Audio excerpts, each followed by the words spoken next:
Hi, you guys. My name is Bill Johnson. If you've never met me before, I'm the board chairman here.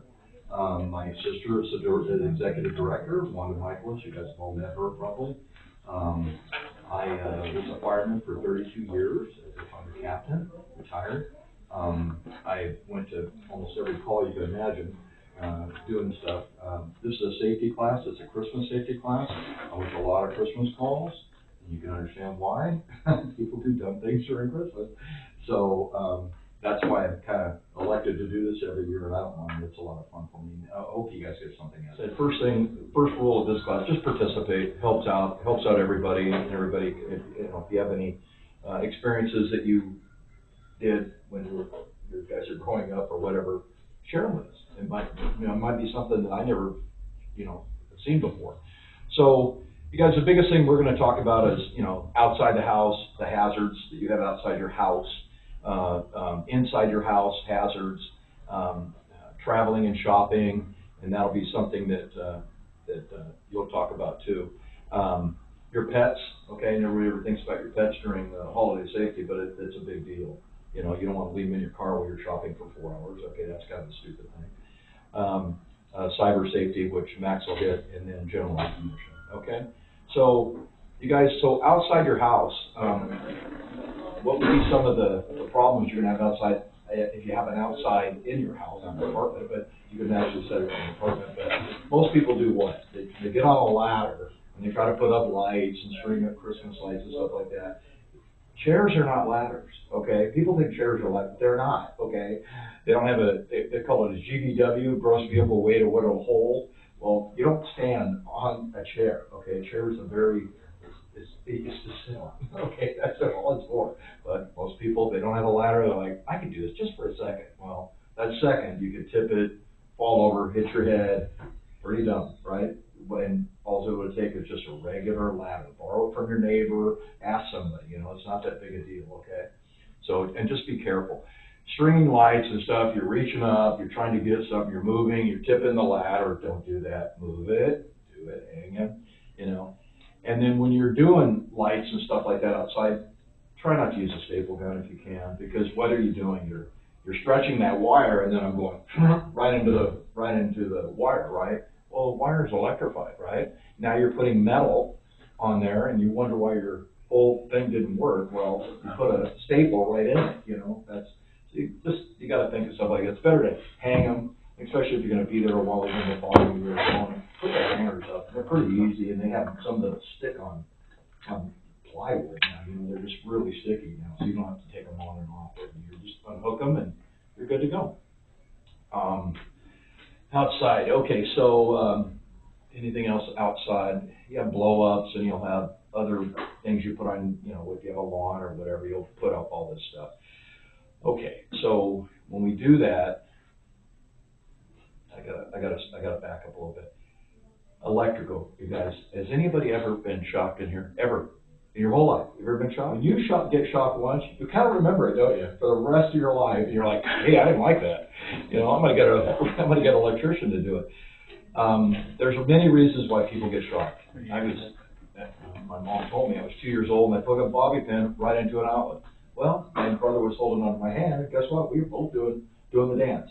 She kicked us away, and thank God I'm still here.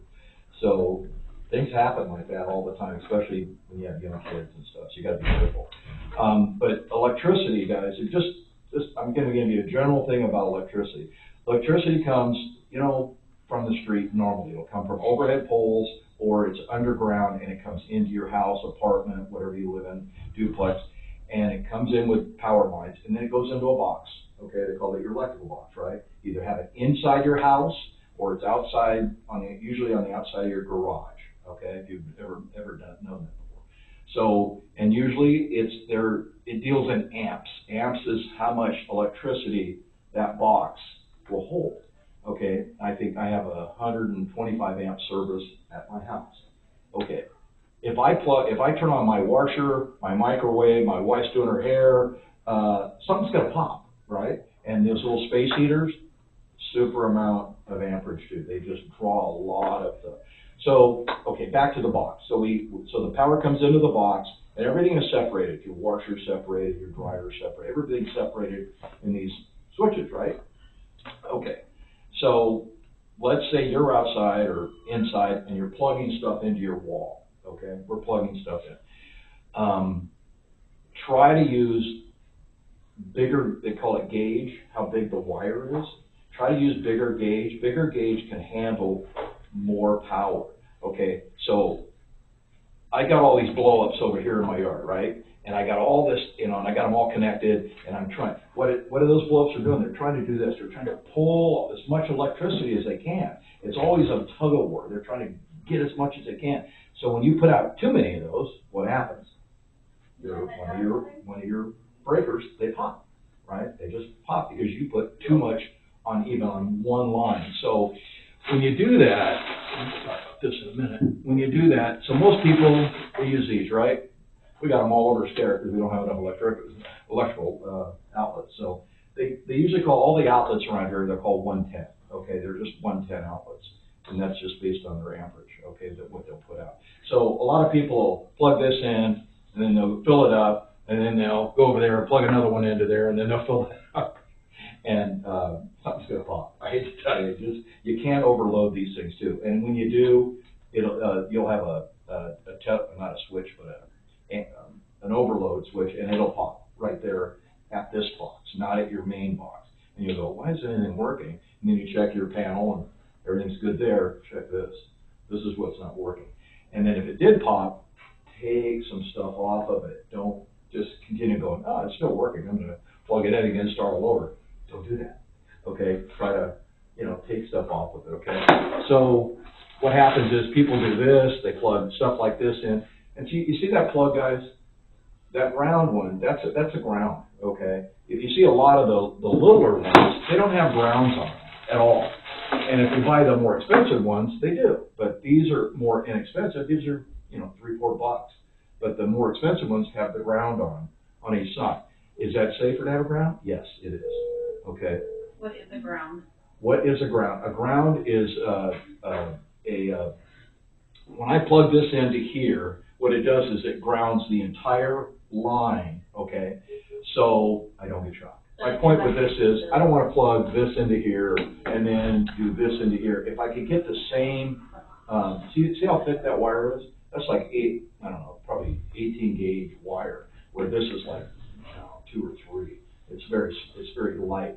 If you plug a lot of stuff in and you guys don't know, grab this wire and feel it and see if it's hot. If it's hot, you're putting too much on this little wire. Okay, this one shouldn't even light up at all. It shouldn't give you any kind of it won't get hot at all. It's just too big. So, and then we do this. We throw extension cords on there too. Well, I try to use at least a heavier gauge, heavier than that extension cord. And then see, it's got a ground on it, right? And then you want that, and then I'll plug my stuff into that. And this is the end that would go into here. Okay, so you could do that. And then I could do that, and then do this, this into here. Hey, look at that. Now I got 3 things I can plug in, right? Over there, right? And then I can plug that into here and get 3 more, right? But do it right. Don't start with this and then expect because this is pulling, it's trying to draw all that electricity from your wall or from outside, and it won't do it. Something's going to pop. Okay?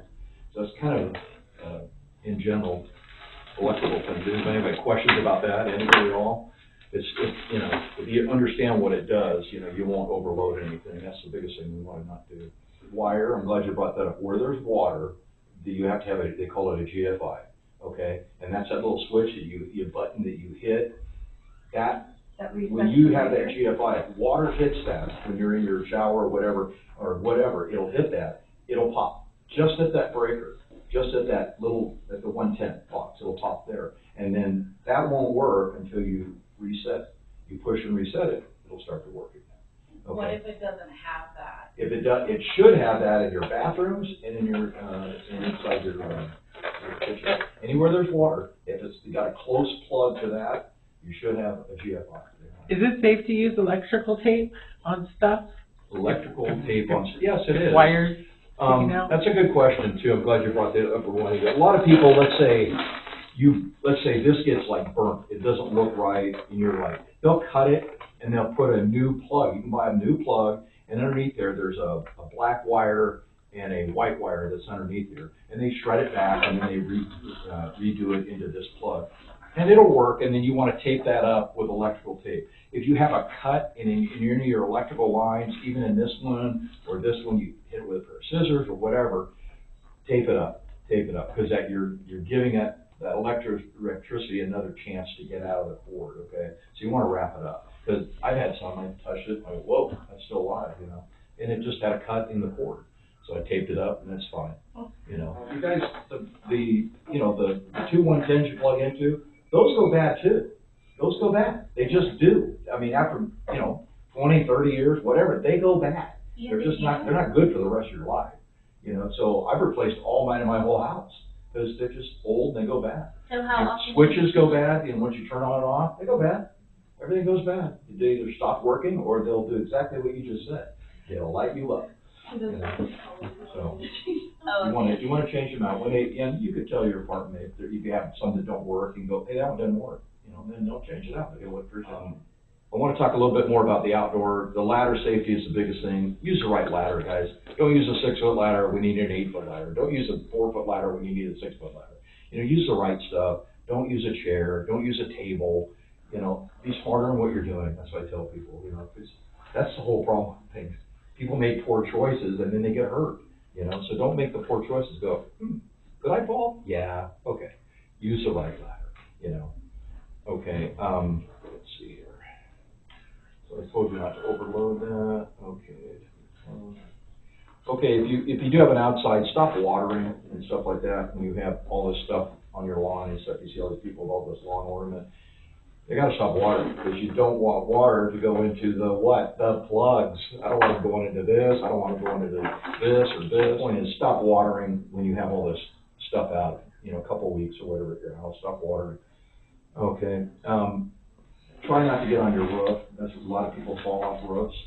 Try not to get on your roof if you have a roof. That's stupid. I mean, just, you don't want to do that. You'll fall. People fall all the time on that. Trees and bushes and stuff like that, they want to put, ornament around everything, so be careful, Okay, and then anyway, and then the biggest thing is make sure you know the rating of the ladder if you do use a ladder. I mean, they're rated, some of the 3 and 4 footers are rated at about 250 pounds, and then they go up. As you go to 6 foot, it'll be a little more, 8 foot, and then you can get aluminum, you get fiberglass, all different kinds of ladders. But, most of you, if you live in an apartment and stuff, you probably have step ladder, right? Step ladders and stuff like that, possibly, maybe. Okay, let's talk about indoor hazards, okay? Biggest indoor hazard. What do you guys think it is during Christmas? During Christmas time, Yes. Christmas tree. That's exactly right. Your Christmas tree is a dead thing you're bringing into your house. How long it's been dead, you never know. I brought it a lot, and how long has it been dead? They don't tell you, it's dead. So that stuff that you pour into the water that they say it'll increase the life, that stuff does work, believe it or not. That stuff really does work. And it comes in a little bitty packet, and you put so many gallons to it, and keep the water level up. That will help totally if you have a Christmas tree stand. Keep the water level up, and then it won't dry out as quick. And then I'm throwing Christmas lights on there that put out heat, right? So now I'm drying it out even more, right? So you guys got to remember that the Christmas tree is one of your worst things. And then I have animals, let's say a cat, and they like to eat tinsel, play with the bulbs, and they run up and down the tree or whatever. So that's a problem too, right? Tinsel is very toxic to cats and dogs. Do not put tinsel on your tree if you have animals. It's very toxic. They will die. Okay, it gets wrapped up in their intestines, and they die. Okay, so don't do that. Okay, if you have it. They have other stuff, you don't need to do that. If you like a tree that's sprayed, those white trees that are always sprayed, that's toxic too to them. So, and it's probably toxic to you, eat enough of it, but don't eat it, okay? So, don't eat it. But, yeah, so I wouldn't buy that kind of tree, but it looks like it's snow on it. Is that what they want to do? Okay, so, indoor lights, they can be hot to the touch. I got an angel on the top of my tree, and that's hot to the touch. It just is. Everything's hot. You got to be as careful or more careful inside. Don't put a lot of gifts around. Any kind. If you have like lights and stuff, don't put them stuffed against the thing, cause things get hot, you know. Keep everything above the tree if you can, not above the tree, from the bottom up, okay? And they've proven that, during this holiday, I mean, everybody's house is much more messier because you put out all the holiday stuff, you put on all that, you know, all the stuff you like to see. Well, try to keep a clean house. A clean house is a safe house, I hate to say it, it just is. Yes. This time of year, we do a lot more cooking and stuff, if you have little ones. Okay. They wanna do this with everything that's above them, they wanna pull it down, so handles are always in, okay? They shouldn't be nowhere near the stove or your oven, especially if you're doing cookies on the outside, they can put their hands against the glass, that will burn them. You gotta be careful. I went to a lot of burn victims, guys, just little stuff like that, you don't think, full pot of water coming on them, just you name it. I mean, they're fast, as we know, they're so quick, you go, oh, I just left it, I've heard that 1,000 times, I just left it, and this happened, you know, so you be very careful when you're cooking, okay? Okay, I gotta cook a lot, so I have to be very careful too. No small kids that think cookies. Okay, let's see. Small kids too, also, light bulbs, bulbs that go on your tree, ornaments and stuff like that, what do they like to do? They like to eat everything, right? You're gonna be at the ER if you do that, and you'll be doing choking and stuff like that. If you don't know how to unchoke somebody, especially younger kids, you can flip them over and hit them on the back and dislodge it and stuff like that. You should know how, especially when you have young kids. I mean, there's candles. How many guys burn candles this time of year? Scented candles and stuff like that. Do you like the wax warmers count? What's that? Wax warmers? A wax warmer? Is that the one that's like built like a wax, but it's, is it? It's like a light with like a little like thing that goes over it. Have a sense. Like candle wax. Is it plugged into the wall? Uh-huh. Yeah, so what that does, the wall is heating up that wax and melting it, right? And then that's what you're smelling in your house, correct? Yeah. Small kids, I wouldn't recommend it around them, because if they pull that wax down, they're gonna get 3rd-degree burns. Yeah, so you wanna keep that really high, up and away, you know, from them. Candles, I just think they make too many good candles now that you don't have to light, you know, have a real light. You can, I mean, the ones I got at home are battery, and they look just like a candle. I mean, they're made like a candle, they're all wax on the outside, but they're battery on the bottom.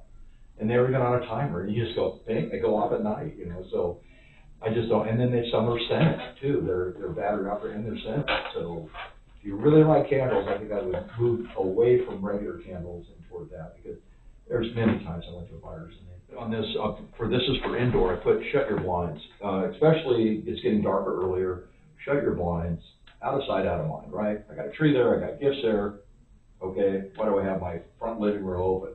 That's kind of dumb, huh? Make good choices, so shut that in the evening, okay? If somebody walking by going, you know, you don't want to do that. So just shut up, just shut your blinds. That's probably the smart thing. The next thing is shopping and traveling, okay? He talked about it a little bit, the police officer. They talked about parking in lit areas and stuff like that, and that's very smart. Always go in pairs, you know, if you're shopping and stuff like that.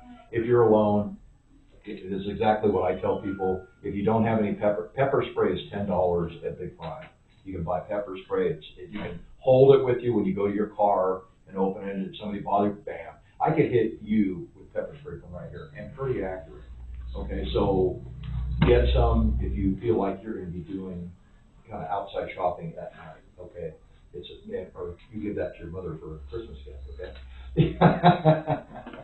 So. Have some already. Yeah. So there's ways to protect yourself, but just like I said, park in lit areas. You know, I know, hey, that's a great spot. It's dark, but it's dark. You know, is it a good choice? Not really.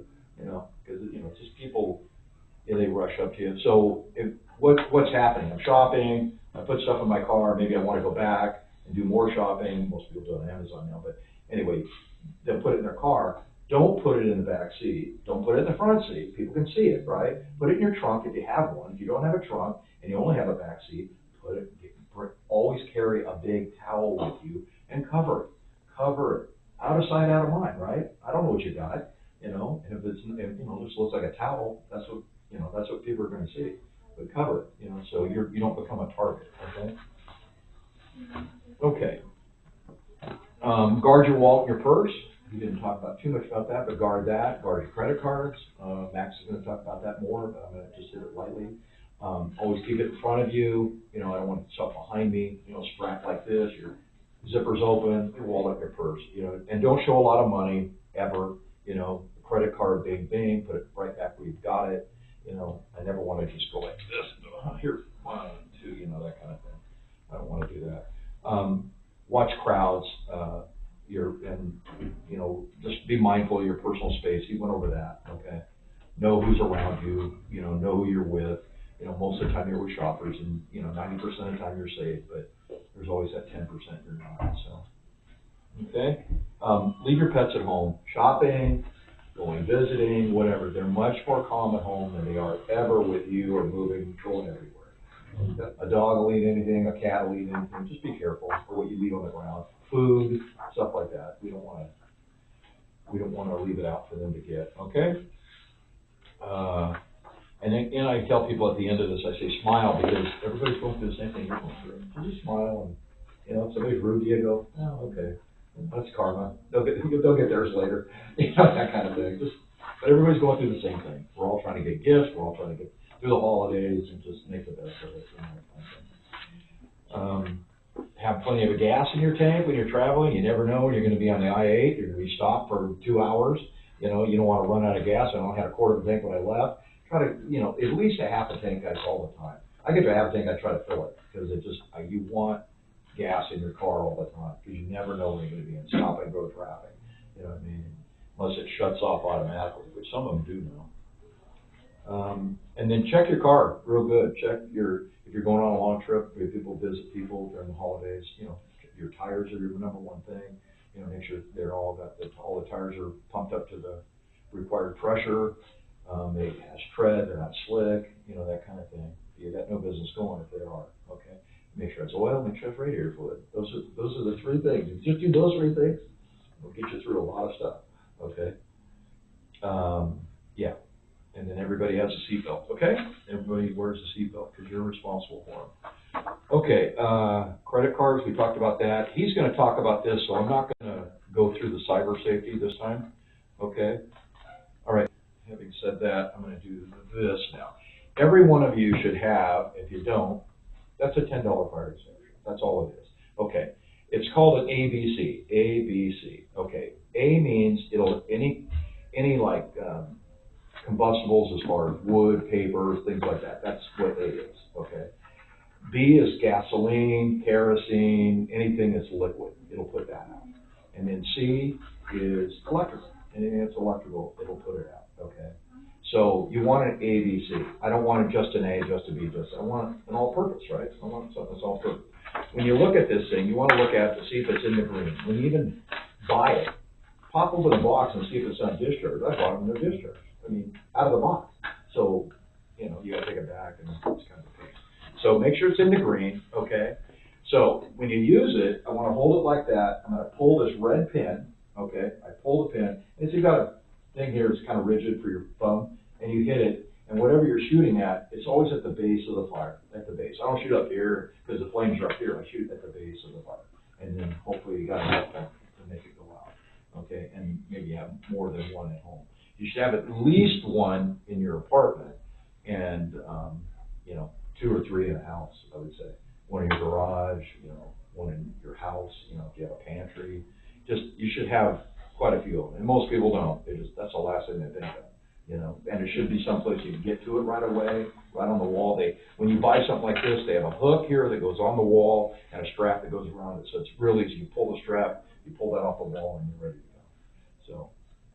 And I have used mine at home before. So anyway, like I said, this is called a 5-pound. It's lightweight. It's not very much. Okay, and they make them bigger. That one's a little bigger than this one. See, it's got a little nozzle on it. Okay, if you pull that pin and point that toward the fire, and pull that yellow thing, you'll get product out of it. But the biggest thing is buy the ABC. That's the most thing that you want to look at. Okay. All right. So the last thing, you guys, is a smoke detector, okay? This is a smoke detector and a CO detector. What does CO mean? It's the gas that comes out of, like, natural gas and stuff like that. It's an odorless, colorless thing. You can't smell it, but it will kill you if you breathe too much CO. This will let you know that you have a gas issue or a smoke issue in your house. Where do you put these? You don't put them in the kitchen. Why? Because I cook there and I burn everything, so it'll go off, and I don't want it to go off, right? So it doesn't go in your kitchen. Down your hallway, you should have one on one end and one on the other if it's a long hallway. If it was from here to that staff door, I would have two, one at the beginning and one at the end. You can put them in every room, not in your bathroom, okay? Not in the garage, unless it's completely enclosed, you're living in there. But that's where you want to put them. They're very easy. They have a bracket. You snap them on, and you're good to go. But you want to get the combination one. Okay, that's why I would say CO and smoke detector. They used to just make smoke detectors. Now they're making more CO if you have gas. You know, yeah, because if you get a fire in there, you only got seconds. I mean, especially if it's under your hood. You know, most of the time people can't catch it. You know, it's something you got to either, you know, your fuel filter's wrong or your fuel line's going. They go up pretty quick. Cars go up pretty quick. So yeah, but you could have one in the trunk. There's no reason why not. You know, strap it down or try to make sure it doesn't roll around or anything. You don't want to break this. That's the most important part because they're plastic.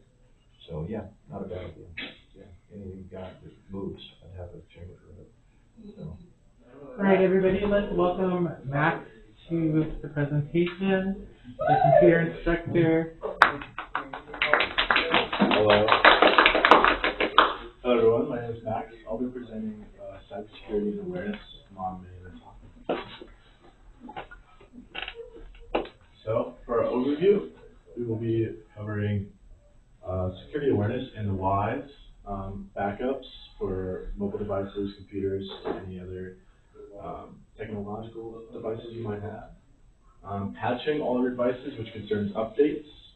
So you always want to keep everything updated. There's a reason for the updates. It could be security breaches among just like features being added. Passwords, just pretty self-explanatory. Two-factor authentication or MFA, internet safety and email, phone scams, and privacy concerns. And then what to do when things go wrong. So why is cybersecurity awareness important?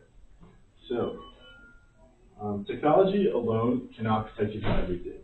Cybersecurity awareness training is vital to security.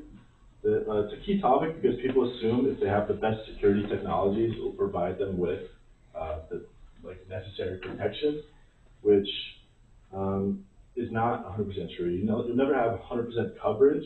So, for example, large corporations and governments spend millions of dollars or more and still aren't immune to cyber attacks.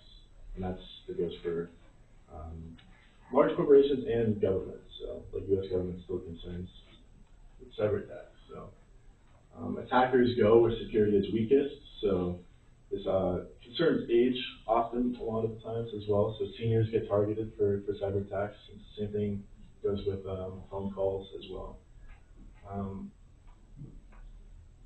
A must to reduce cybersecurity risk is just asking questions. So, for example, like I teach IT here, or I teach computer instruction here, and I'm the IT guy. So, if you guys ever have any questions regarding cybersecurity, feel free to ask. And the same goes for any place you're at. If you have questions, if something's concerning, always ask.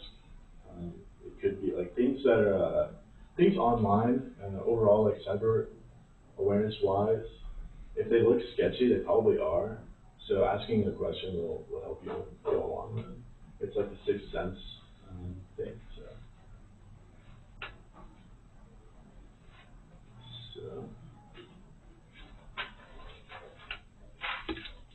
moving on, the bottom line is that everyone has something that an attacker wants. With data, it can be credit card and financial, medical, such as like prescriptions, insurance, or identity fraud. One of the most common cyber attacks like a nurse or doctor's laptops, and that's how like medical information gets revealed. Happens very often, and it's just something that like people need to watch out for. It's like there's going to be breaches all the time. For computer resources, people that are into crypto mining, general advertisements, the most common example is on Facebook. So Facebook advertisements are not like provided directly by Facebook. They can often be scams. They're more than likely scams. Just because you're on a website that you can trust doesn't mean an advertisement that pops up is trustworthy. Ransomware and jump points. So jump points is using your computer to attack somebody else. So if somebody gets onto your computer and you have information on like your kids or your family members, they can use that information to then attack your family members as well. So that's also a concern. And then user or email credentials. So sending spam. So for example, if somebody is like, if I'm a bad guy and I have access to your email, do I need your bank account password? So if you receive an email that's like, it says it's from your bank account, and they're asking for like information, like, oh, like can I have your, or like I need your bank account password to like do this? Like no corporation concerning like your bank accounts or your email, any like or any cyber, not any cyber, but like any antivirus software, like nothing will ever send you an email like asking for your information or call you asking for your information. You'll always find out through like directly through their applications or through like their phone numbers.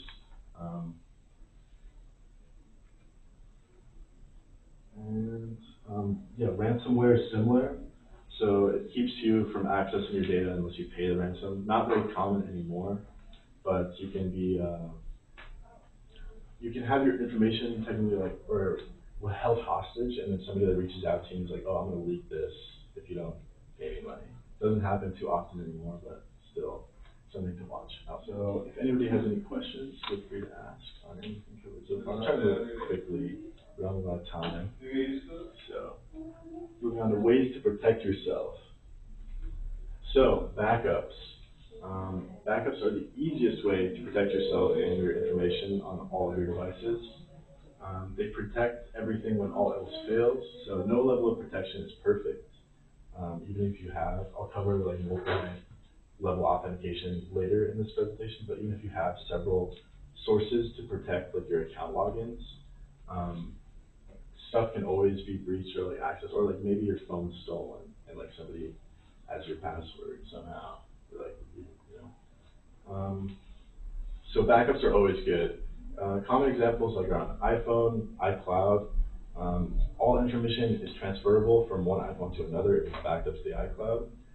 So that's like something a lot of people don't realize, and it's the same thing that goes for Windows computers, like computers that use Windows operating systems or Macs. They also use the iCloud. But Windows operating systems, they use OneDrive, and OneDrive is the same exact thing. You can back it up, and you can also set continuous backups, or like monthly or daily backups, and that is the same exact thing. So all of your information will be backed up to an external program that they have, which is encrypted by their corporation, and so it's a very good way to keep all of your information safe in case something does happen to like one of your mobile devices or computers, like if it gets stolen. A lot of information, like for example, pictures. That's like people's biggest concern is losing pictures. So it's one way to avoid it. And then some statistics: 20% of users have never backed up anything before. 25% back up yearly. Most people think of updates and think of Windows, Mac, or phone updates, and a handful of new features they receive, which is not only what updates give. So, for example, what was secure yesterday may not be secure today. So often updates are pushed out to find or to take care of software vulnerabilities. So there's been plenty of backdoors that have been in software. So like one of the biggest examples was Intel. Intel is a processing system for their computers, so it's a computer part that goes into their computers. There was a backdoor that allowed people to get into like computers through that backdoor, like their processor. So Intel had to do a whole bunch of things to fix it, And then there was a concern for Intel software or like parts for several years, and then their stocks like dipped, dropped very low. So, and then yeah, over 450,000 new malware, viruses, and ransomware are released every day. So nothing is set and forget. So it's same talking about earlier with the police officer that came in. It's impossible to cover like all of these things and protect yourself against all of these things. There's 450,000 new malware every single day. So there's billions of types of malware. AI is making it even worse. So you just have to do everything you can and not put yourself in dangerous situations. So.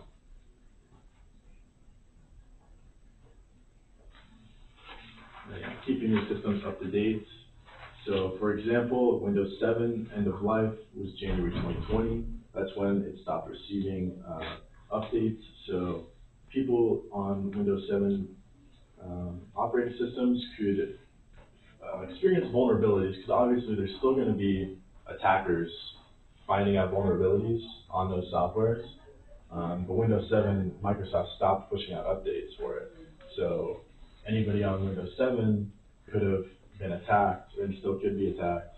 And Microsoft isn't going to push out any updates to prevent that. So it's just a continuous issue. It's the same thing for Windows 10. Just happened in October. So October 2025 was the final time that Microsoft's pushing out updates for it. There is a year of extended warranty. So technically, as long as you opt into the extended warranty, if you're on a Windows 10 device, you'll be safe until 2026. But then you have to update to Windows 11. So it's very important that you keep up to date with your updates. That's just a common example. And then antivirus software. So antivirus software is, so most people are, for example, when looking at a reservation list for a high-end restaurant, that list operates by only allowing people in whose names are on the list, right? So traditional antivirus operates in the opposite way. So it operates by preventing someone when their name is on the, operates by preventing someone when their name is on the list. So what it means for antivirus software is if you're missing an update, somebody else's new name could be getting into your stuff, even though because like you haven't pushed the update through that would prevent them to get on. So if your list, what it means is if your list isn't up to date, you're not blocking everything you should be. And this deny approach is why traditional antivirus largely doesn't work in today's internet. So it's still good, but it requires updates, updates. And then the same thing goes for your browsers. Internet Explorer is no longer recommended. The only time you should use it is if there's a specific website or program that forces you to use Internet Explorer. It doesn't happen often. I haven't seen it happen often in several years, so you shouldn't have to concern yourself with that. And then keeping your mobile device updates, so like if you have iPhone, iOS updates.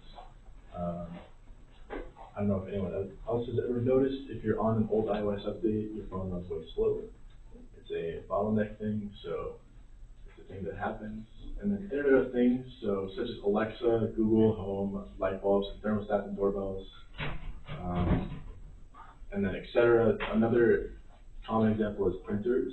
So printers generally do not, same with all of those other things, they generally do not auto-update unless you opt into it. So, and you don't usually like interact with those things like on a software level, like you don't open their apps all the time. So it's something you have to watch out for because you need to maintain like a level of, or like even setting like reminders to like update or check for updates on those things. So then you're not experiencing malware or new malware like not being prevented. And then, any questions? So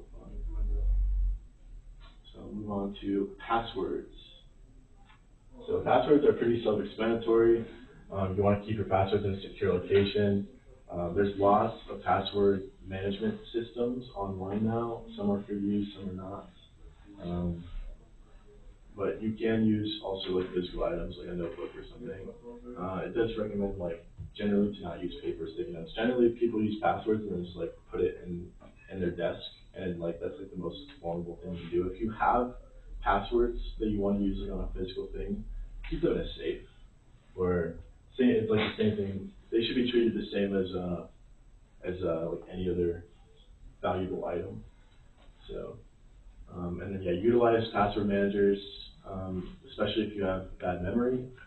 You generally want to use multiple passwords for multiple different situations. So for your bank accounts, you want to use a certain strong password, and then for like video games, you would use a different set of passwords.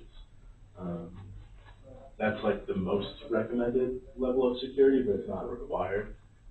Generally, you just want to change your passwords often, especially if they get breached, which is like if you ever seen if you ever sign up for like a website and then a few months later you get an email from them saying like their information has been compromised or breached, you might want to change your password. That happens all the time.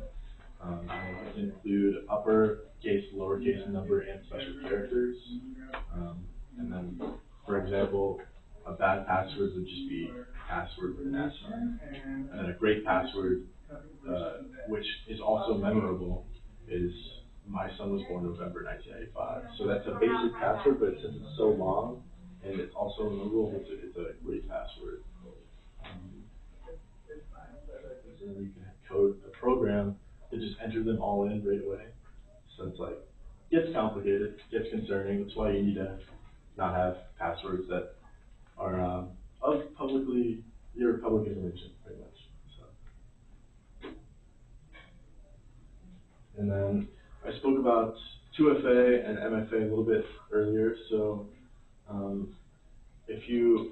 most of you have probably used this or been suggested to use this. Gmail, for example, offers you to use or add recovery emails in your phone number. So whenever you log in, it will send you like a text message or a notification to your phone with like a code. So, for example, right there. And then you'll have to enter that code in to log into your account. So I recommend for any account you ever use, if it's valuable to you at all, add multi-factor authentication or 2FA. All 2FA is 2, and then 3FA is 3. So you're just adding more sources of authentication. So for example, an email and a phone number. And yeah, it's common in Google authenticators, Microsoft authenticators. It's like, this is like the easiest way to avoid getting even if your passwords get guessed, if you have 2FA, you'll be fine for the most part, unless your phone gets stolen, which is next concern. But simple Google search will tell you whether or not like what you're looking at is legit or not. I've Googled not millions, but thousands of different situations that have happened, and every single one has the best like answer, especially with like AI answers now. So AI is good on that side, but and then also there's a lot of examples that people will post of their own. So if you search like an exact situation on your phone that comes up, you'll often find like a Reddit thread, for example, that has somebody posting the exact same thing, and then you'd be like, oh, well, that's clearly not correct. I just not deal with that.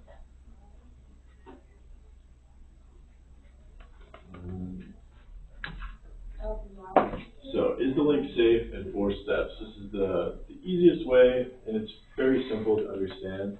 So, step 1 is verify. Were you expecting a link? So, in your email, for example, you would send a random link by a random person. Were you expecting it? Probably not. Don't click the link. Same for social media and iMessages and Zoom and Teams. This happens very often.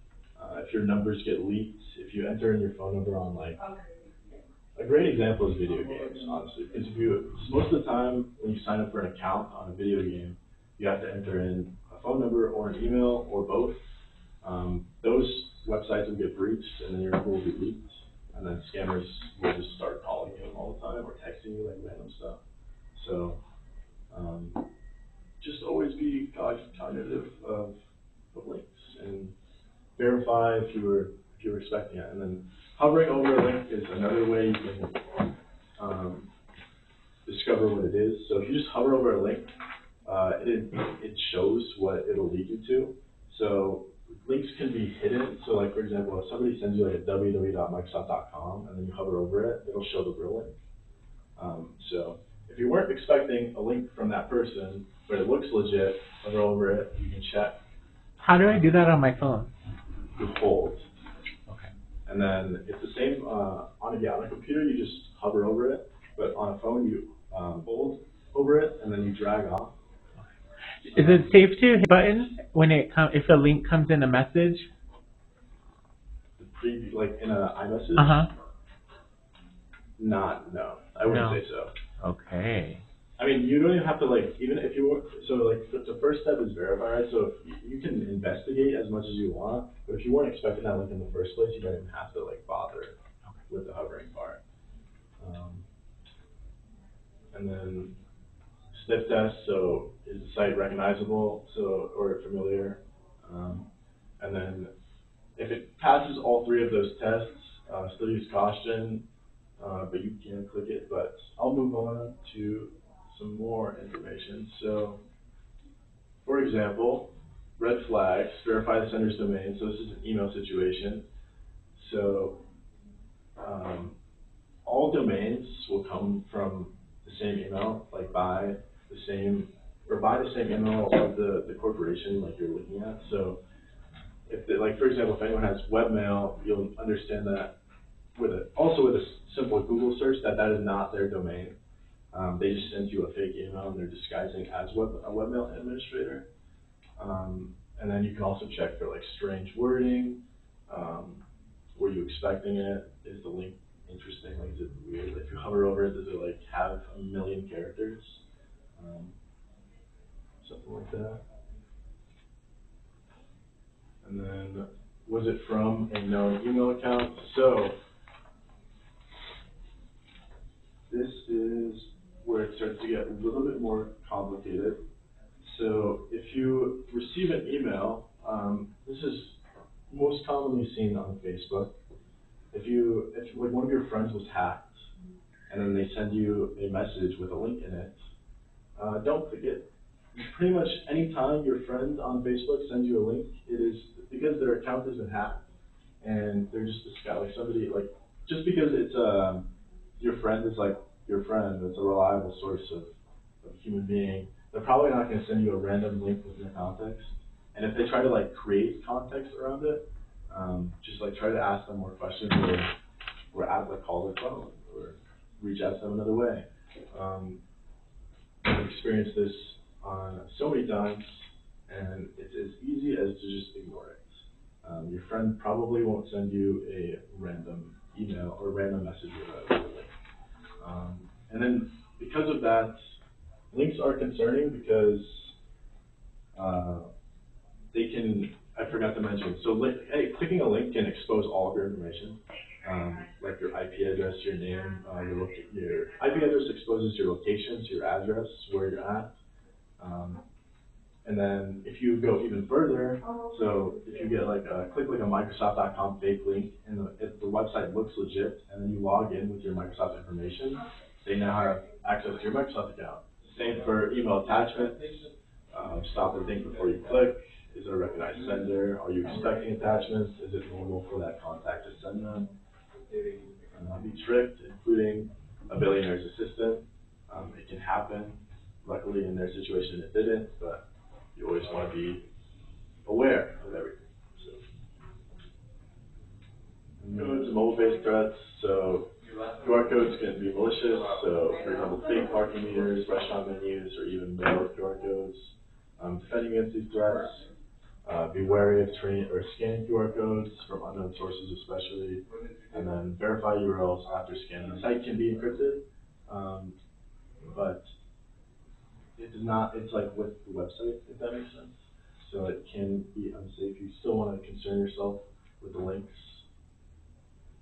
But HTTP links in general transfer malware, so you kind of want to stay away from those at all times.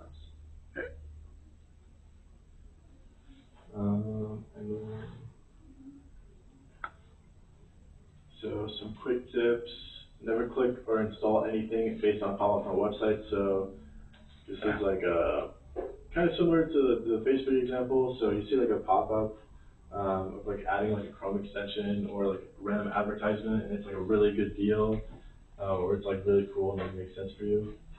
Just don't click it. Don't click pop-ups. Never click them. There's a lot of free ad blocker software you can use on Chrome and other browsers. I recommend using them and looking into it. And it'll generally block like 99% of ads, so you won't have to concern yourself with most pop-ups. And then yeah, trusted websites can and have hosted malware. Local news, ESPN, Yahoo. Yahoo is another big example is Facebook. They continuously have malware on the website, so it's a big concern. And then avoid public Wi-Fi, computers, hotels, and libraries and charging stations. So public charging stations can also, it's the same as it's a similar concept as like credit card skimmers at a gas station. So you insert your credit card, and then there's like a skimmer on top of it that takes all of your information out. Same thing that goes with charging stations or like connecting to public Wi-Fi. If you connect to the Wi-Fi, it can steal your information or access your phone. So if you're ever like need public Wi-Fi for whatever reason, look into VPN software, which just masks your device, and then it prevents people from directly accessing information. So,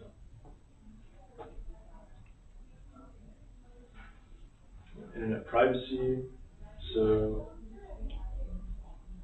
your data is valuable if you're not paying for your product. So, all of anybody's data is, or everybody's data is sold, like to random people. So, like, what is your favorite color? And then you take like a BuzzFeed quiz, and then it's like guessing your favorite color. So like any of those like BuzzFeed quizzes or like online surveys, they take your data and then they can use it to for like maliciously.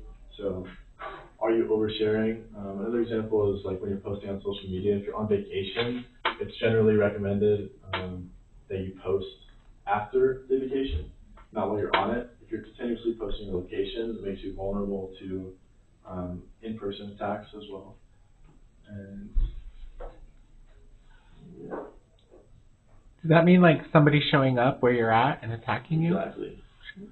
So if you post like on your Snapchat story or something where you're at, and you're at like this event, like so, and your story is public, somebody can just pull up on you and be like, it's more commonly seen a problem in the celebrities, obviously, but it still can happen to any normal person as well.